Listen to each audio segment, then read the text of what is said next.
BBC Urdu के programme सैरबीन में एक बार फिर खुशामदीद। मिस्र में शुमाली सीना के शहर अल अरीश में होने वाले एक कार बम हमले में कम से कम 10 मिस्री फौजी हलाक और मुतअद्दिद जख्मी हुए हैं।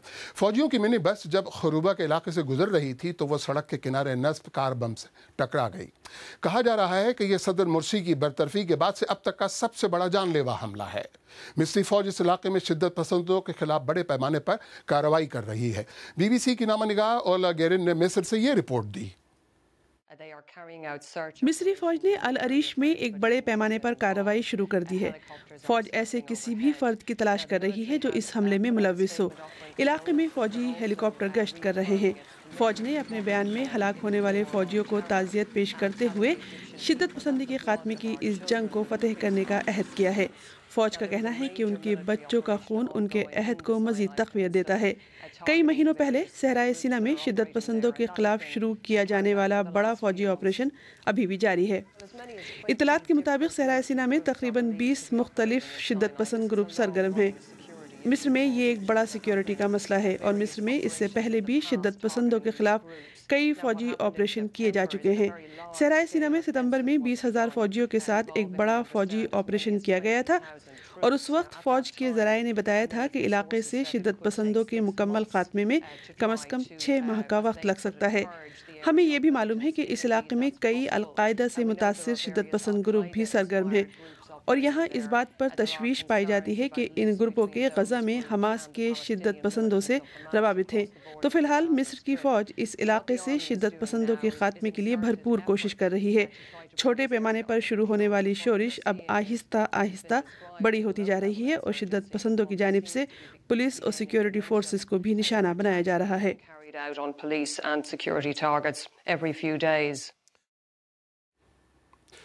और अब एक नज़र दीगर अहम मौज़ूआत पर। ईरान के रहबर आला आयतुल्लाह ख़ामेनी ने कहा है कि ईरान अमेरिका समेत तमाम ममालिक के साथ दोस्ताना ताल्लुकात चाहता है, लेकिन उन्होंने ये भी कहा कि ईरान अपने जौहरी प्रोग्राम से पीछे नहीं हटेगा और अक़वाम मुत्तहिदा पूरी दुनिया को इस सिलसिले में ईरान की हुदूद का एहतराम करना होगा। इराक़ी दारुल हुकूमत बगदाद में होने वाले मुतअद्दिद बम धमाकों में कम से कम 24 अफराद हलाक और 70 से ज़्यादा ज़ख्मी हुए हैं। पुलिस कहती है ये हमले तकरीबन एक ही वक्त शहर के शिया इलाकों के मसरूफ़ बाजारों और सड़कों पर हुए। नेपाल में इलेक्शन कमीशन का कहना है कि हालिया इंतखाबात में 70% आबादी ने वोट डाले हैं, जो कि अब तक की वोटिंग की सबसे ज्यादा शरह है। इलेक्शन कमीशन के सरबराह नीन कांठा ओप्रीति ने कहा कि तशद्दुद के इक्का दुक्का वाकयात के बावजूद नई असम्बली और दस्तूर साज असम्बली के लिए इंतखाब मजमूई तौर पर पुरअमन रहा। इंडोनेशिया के सदर ने कहा है कि वो इंसानी स्मगलिंग के हवाले से ऑस्ट्रेलिया के साथ ताउन मुअत्तल कर रहे हैं और जब तक ऑस्ट्रेलिया इंडोनेशियाई सदर का फोन टैप करने की कोशिश की वजाहत नहीं करता तब तक ये ताउन मुअत्तल रहेगा।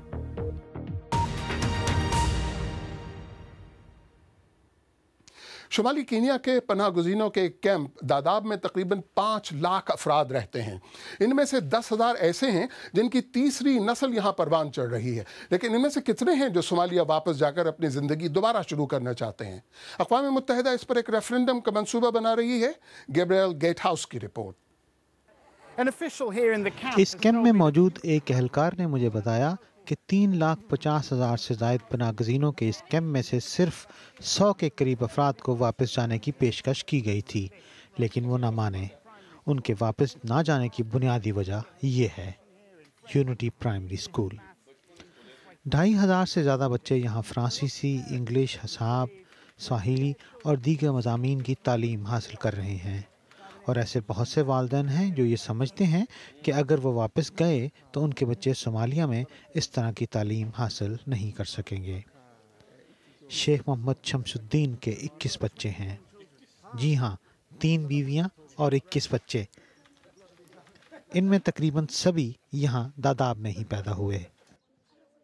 जब मैं अपने बच्चों से वापस सोमालिया जाने की बात करता हूं तो वो डर जाते हैं। वो समझते हैं कि ये बुरा ख्याल है। वो यहाँ कीनिया में काम नहीं कर सकते और वो सोमालिया भी जाना नहीं चाहते, इसलिए सिर्फ तालीम ही एक उम्मीद रह गई है। दादाब दुनिया का सबसे बड़ा पनाहगज़ीन कैंप है। 1991 में जब सोमालिया में हालात ख़राब होना शुरू हुए तो हज़ारों अफराद ने मुल्क से फ़रार की राह ली और यहाँ आकर बसना शुरू हो गए। लेकिन पनाहगज़ीनों के साथ कुछ शरंगेज़ और इंतहा पसंद भी आ गए।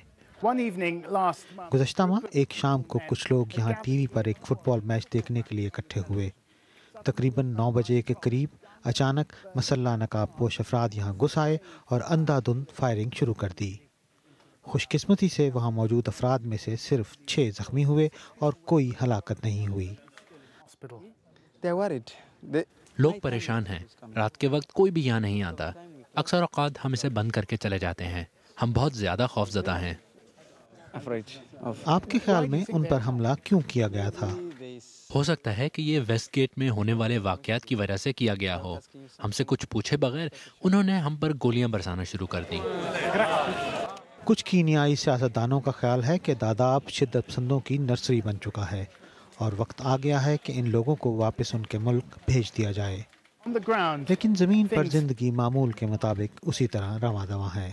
ये लकड़ियाँ बेचने वाला लकड़ियाँ बेच रहा है जिन्हें मज़ीद तामीराती कामों में इस्तेमाल किया जाएगा। दादाब दिन ब दिन मुस्तकिल रहायशी इलाका बनता जा रहा है। पाकिस्तान में मुतअद्दिद वसाइल की कमी है, लेकिन यहाँ नौजवानों की सूरत में एक बेहतरीन असासा मौजूद है। यूनिसेफ के मुताबिक पाकिस्तान की 35% आबादी 15 साल या उससे कम उम्र अफराद पर मुश्तमिल है। इन्हीं नौजवानों की सलाहियतों को अगर मुल्क में समाजी मसाइल के हल के लिए वक्फ कर दिया जाए तो बहुत से मामला बेहतर हो सकते हैं। BBC की नामा निगाह शुमाइला जाफरी की रिपोर्ट। शाजीना शाह बरतानवी नजात पाकिस्तानी हैं। उन्होंने 7 दूसरे बरतानवी नजात पाकिस्तानी नौजवानों के साथ पहली बार अपने आबाई वतन का दौरा किया। मैंने पाकिस्तान के बारे में 2 तरह की बातें सुन रखी हैं जो एक दूसरे से बहुत मुख्तलिफ हैं, तो मैंने सोचा क्यों ना यूथ ग्रुप के साथ जाकर खुद पाकिस्तान देखूं। एक राय तो ये थी कि पाकिस्तान एक खूबसूरत जगह है जहां लोग और खाने बहुत अच्छे हैं, जबकि एक राय ये थी कि पाकिस्तान में तालिबान हैं जो लोगों को मार देते हैं।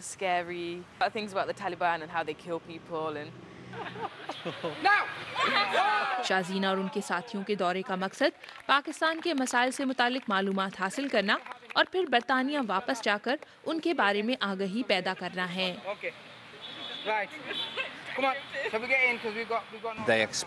हमारा मुशाहिदा है कि आबाई मुल्कों की बदअमनी बरतानिया में तारिकीन वतन को मुतासिर करती है। हम ये सब इसलिए कर रहे हैं कि किसी तरह बरतानवी निजात पाकिस्तानी यहाँ के तनाज़ात के बारे में बरतानिया में आगाही पैदा कर सकें और अमन के अमल में मददगार साबित हों। बरतानवी निजात पाकिस्तानी नौजवानों की जानिब से अपने आबाई मुल्क के मसाइल से मुतालिक बराह रास्त आगाही लेने का तजर्बा यकीनन मुनफरिद है। ताहम गुज़श्ता चंद बरसों के दौरान पाकिस्तानी नौजवानों के सियासी और समाजी शऊर में भी बेपनाह इजाफा हुआ है। एक्टिविटीज की तरफ होना शुरू हो गया। दुनिया में हर जगह जावेद मस्क का ताल्लुक पेशावर से है। हाल ही में उन्हें और उनके चंद और नौजवान साथियों को इस्लामाबाद में होने वाली तकरीब में अवार्ड से नवाजा गया। जावेद और उनके साथियों ने अपने इलाकों में अमन के क़याम के लिए काम किया।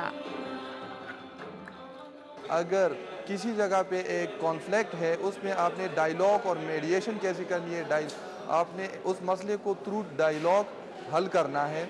और मैंने एक प्रोजेक्ट छोटा सा वहाँ पे गांव पे भी एक छोटा सा मसला था, उसमें एज ए मीडिएटर हमने ज़ाती तौर पे मैंने काम किया था, उस पर मीडिएशन की थी। शाजीना शाह और उनके साथी जावेद की तरह शायद बराह रास्त तो पाकिस्तान के शोरशदा इलाकों में काम न कर सकें, ताहम वो बरतानिया में अपने आबाई मुल्क के सफ़ीर बनने के लिए पुरअज़्म हैं। Shumaila Jafri, BBC news, Lahore.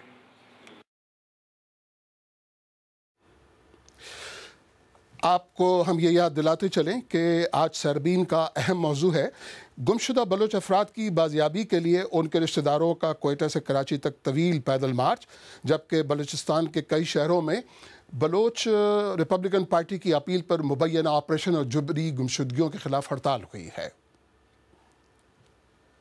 आप BBC उर्दू का प्रोग्राम सरबीन देख रहे हैं। प्रोग्राम में आगे चलकर देखिएगा, महंगे पेस मेकर्स लगवाने की इस्तात न रखने वाले दिल के मरीजों के लिए उम्मीद की है किरण।